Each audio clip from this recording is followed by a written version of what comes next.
may think that fear is the problem, but in this episode and conversation, you'll hear a very different idea that ego is often the bigger obstacle. Meet Chaya Rosenzweig, a real estate investor, entrepreneur, and mentor who built her life by learning how to trust her intuition and take full responsibility even when things went wrong. This episode is for anyone who knows they're meant for more and is ready to stop letting the fear or ego decide for them. Listen this week on Jewish Grit.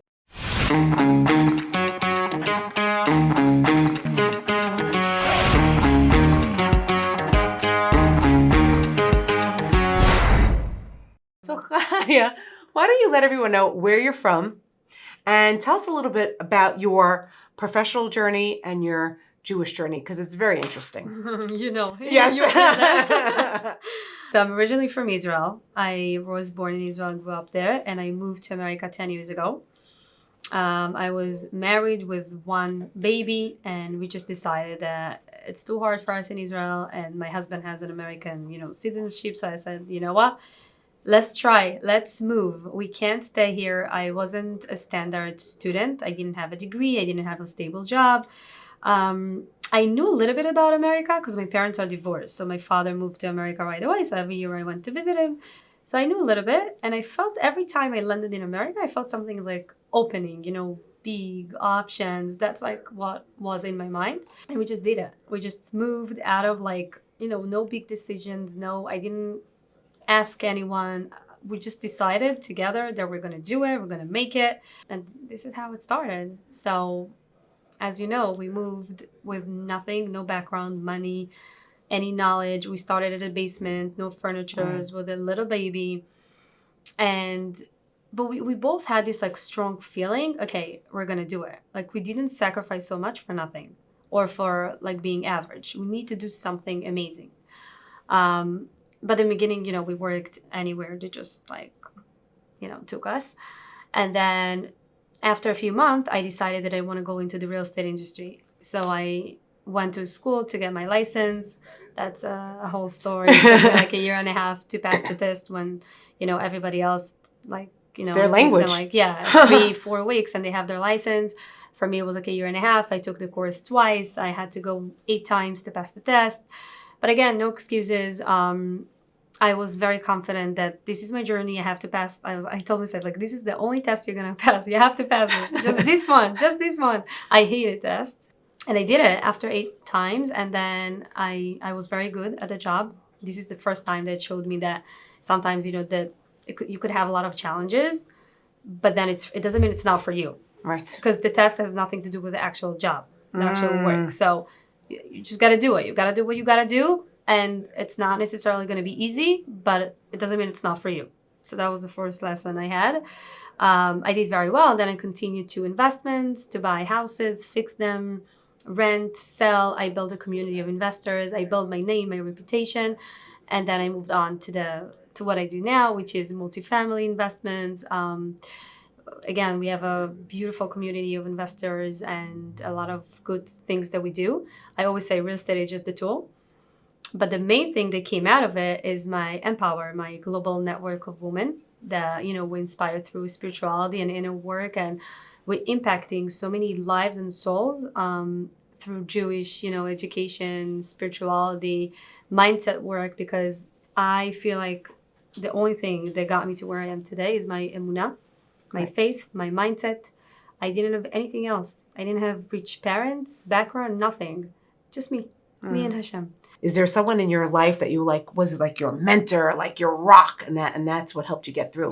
Before I got married, it was really me, the connection with myself. And always the questions okay, what do you want to do? Where do you want to be? How do you see yourself? Always that.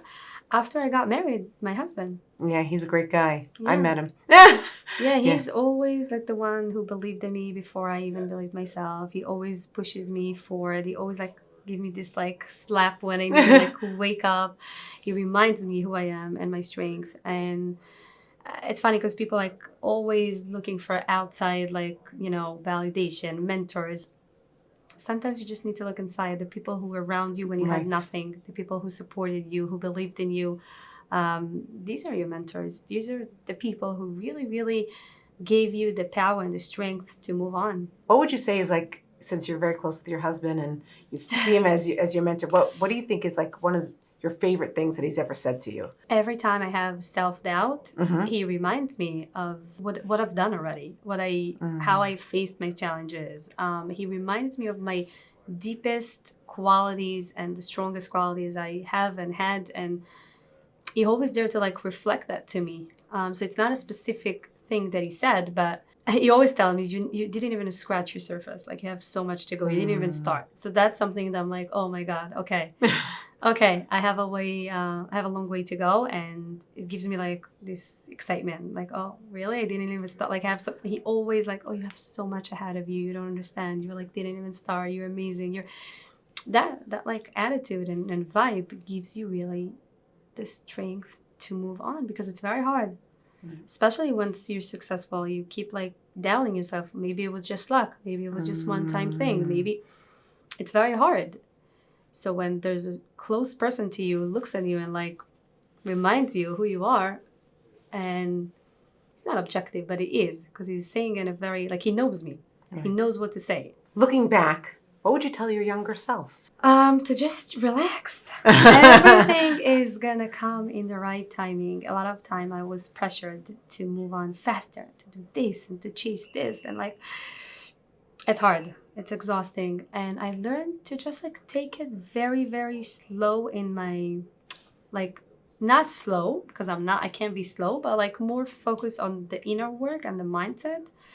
And whatever is in my control, just let go. Because I realized a lot of things, like even people that I wanted to reach, and it didn't happen. And then a year later, they came to me and they like actually chased me. So I'm like, what happened here? Everything comes with the right timing for them and to you. Whoever you need to meet, you'll meet. Whoever needs, like, whatever needs to happen, whatever deals needs to happen, will happen. Don't rush. Don't rush anything. Just let it be. Can you share maybe one or two major challenges that you had to overcome, whether it be personal, professional, however you feel comfortable? Yeah, so in the beginning, I have this famous story that I always tell of a contractor that literally stole the first investor that I had. A contractor stole $70,000. And that was a really breaking point. Like, it was the first investment, first investor. What do I do? Right. Like, how do I let him down so much? And like, who I am in this industry and what's my future here? And it was very hard. And then that was the first time that I took responsibility, and I said, I don't know how, but I'm going to fix it. And this is going to be a success. I don't know yet how and when, but I did everything I could. And then that was a time where I really, really focused on my mindset. Like, why did this happen? What can I do? What can I learn? But I took action also. And long story short, it ended up with a profit, and it was okay. It was miracles. Literally, I've seen miracles. That was the first time that I saw it happening, and I was like, how'd you not be like devastated? Like, I was. Like stay in bed and like, oh no, why am I doing this? For a few days, I was. Also, like, this investor was very, very mean. Like, he didn't speak to me. He spoke bad about me. He really wanted this control. And he's like, you're not going to make it. That's it. You're done. He wasn't nice at all. But I said, you know what? It's fine. He's right. He's fine. Like, I'm not blaming him. I'm not saying anything about him. Let me just be myself and take responsibility and prove myself. I don't need to prove him anything. I just want to give him his money. I don't want him to lose. And this is what happened. So how'd you do it? What'd you do? I woke up every morning, 5 a.m., went to Home Depot, found a new contractor. My husband left work. He helped me renovate. We did everything we could. And by the time it got delayed, so by the time the market really, really went up, and we sold it for much more than we thought. So we could, cover for this loss. Yeah. And I know you're talking a lot about inner work and things like that. And like you said, I was with you for the day, and I know, like, before you go into a meeting, whether you're learning something every day from a Jewish book, or you're saying prayers, is that still like a constant? Like, I can't do anything without that. Like, it's not about me. We're so little and small in this world. We think we like something and we have control. We don't. So waking up and going to meetings with that knowledge of, I'm just trying my best. I really have no control. I don't know what's going to be the outcomes. I just do my part, then everything else is just like moving so beautifully. And whenever things are not working out the way we wanted to, it's fine. It's not meant for us. It's not meant to happen. Like everything has a reason. So when you learn this or when you pray, you have the state of mind of being like relaxed. And then you're more open to opportunities, to people. You're really giving and not taking. So I think it helps also with meetings. I know you're a young mom. Yeah. You know, all the women that I'm interviewing, all are mothers too, and wives, and they have families. How do you, I don't know if the right word is balance, juggle, whatever it is. How do you do it? Basically, how do you do it all? I feel like it's a mistake that people think you can balance this. I don't think that there's really a balance. I do think in the beginning you have to sacrifice and you have to like make priorities, and which is fine because again, this is my mission, this is my journey, and I need to do it. I choose to be a mom, but I choose also to be an entrepreneur and fulfill myself and use my gifts. So some days I'll be more with the kids, some days less. Then my husband will step in and whatever, I'll get help. I'll do whatever it takes. And it will be a time where you're going to have more time because you work so hard. Now you really can choose and have such an amazing quality time with them. So which is, also great. So I guess less guilt of, days that you're not there completely or it's fine. Right. Like we're trying to protect so much our kids. Let them also go through some. It's fine. It's okay if you're not going to be there 100% of the time. It's okay if they see an example of a mother who really cares about herself and takes care about herself, and you want them to be like that as well. I feel like you can't really give if you're not full from the inside. So when you fill your cup, great, then you're able to be a better mother. If a mother is happy to be home all day with the kids, that's great also. That's her journey. That's what she wants to do. When you were younger, did you envision this? Funny, yeah. Yeah? Yeah, people I always see interviews of celebrities like, oh, I didn't even think I would be there. Like, no, it already happened in my mind. I manifest everything. I saw it. Even as a little kid, I closed my eyes and I saw my house and the kids and the husband. I felt it. It wasn't even like something like a specific house, just the feeling of being in my house with my husband, how he's treating me, how he's respecting me. These kind of stuff I envisioned, yeah. Now, if somebody wanted to start a business or go into some sort of field, what would be your advice to them? To not ask from anyone advice. That's the best advice I got, and I'm using it all the time. Listen to your inner voice. Listen to your inner voice. Ask yourself the questions. What do you really want to do? Who do you really want to, be? The minute you're starting seeking validations or asking advice outside, you're going to get so confused and you're never going to be able to achieve your real mission and your real needs. So that's what I did. When I got married when I was 17, everyone was against that. Everyone's like, oh, you're going to get a divorce in a few months. What are you doing? I was like, okay. And I'm married 13 years. And thank God, I wish everyone a relationship, the way I have. So it was really, I always listen to my intuition. Always, always, always. And you know best. You just don't listen. So I guess ask yourself the questions and you can take advice and inspiration by people who achieved what you want to achieve, If you want to be a doctor, yeah, obviously you can ask specific questions, a really good doctor to get you, inspired and to open something that you don't have yet, for sure. But not like, oh, what should I be? What should I do? Should I do this? Or it's looking for shortcuts. You're looking for someone to give you, do it. Nobody's going to take responsibility for you. Nobody's going to tell you yes. Nobody. Everyone, has their own fears, their own things that they have to face. Don't look for the shortcut. How do you bring what you're passionate about into your life? I really love people. So that is true. Yes, you love connecting. You're a great connector. And the relationships and the networking. Also, I feel like I'm such a... For example, if someone just comes to me to a meeting, right away, I'll connect them to them. So many great stuff happening from just being around people and caring and having a good eye on them. So many messages I get oh my God, I don't know if you remember, but you were me and you connected me to him and so many things that okay, great. I didn't even do, it gave me such a satisfaction to know that whoever's around me will just get affected by this abundance and good eye and it will transfer. Really, people is my passion and helping and impacting and just, it's funny because I had such a hard times as a child, and now to be able to help so much and spread light, for me, that's my dream. Really. Yeah. So we call this podcast Jewish Grit. So grit is about perseverance and sticking with it. What would you refer to as Jewish grit for you? How do you define Jewish grit? The one thing that comes to my mind is שבע פעמים ייפול צדיק וקם. 7 times a person will fall and get back again, I guess. Right. For me, that's like, it makes me so proud. Like, think about it. Every time, so many people want to destroy us as a Jewish nation, And every time people want to destroy and break us, we're getting up so much stronger and more powerful. Think about it. After the Holocaust, we built a country. That's insane. I take it to my personal life. Like, so many people will have an opinion about you, will try to, will be jealous, will be this, will try to do this. No, like, take it as an opportunity to grow and develop and just become more strong and powerful, and just take it as a gift. I take it to my life every day. Like, nothing will break me. I have Hashem. I have my journey. I have my goal, purpose. That's it. And as a Jewish nation, we're like that. Think about it. Like, whatever's going on now, and people are still happy there, and humor, and like they're so strong and resilient. That's I'm so proud to be a Jew. That's Jewish grit. Difficult, yeah. That's Jewish grit. For me, that is it. That's it. So when we talk about Jewish woman, because that is like the Jewish nation and Jewish grit, what would you say is like what makes you the proudest to be a Jewish woman? To be able to be in this world, with so many other people that are not necessarily Jewish, religious, or whatever, and just be myself. The biggest compliment I got recently is, how do you stick to your values so much? You're just who you are, no matter where you are.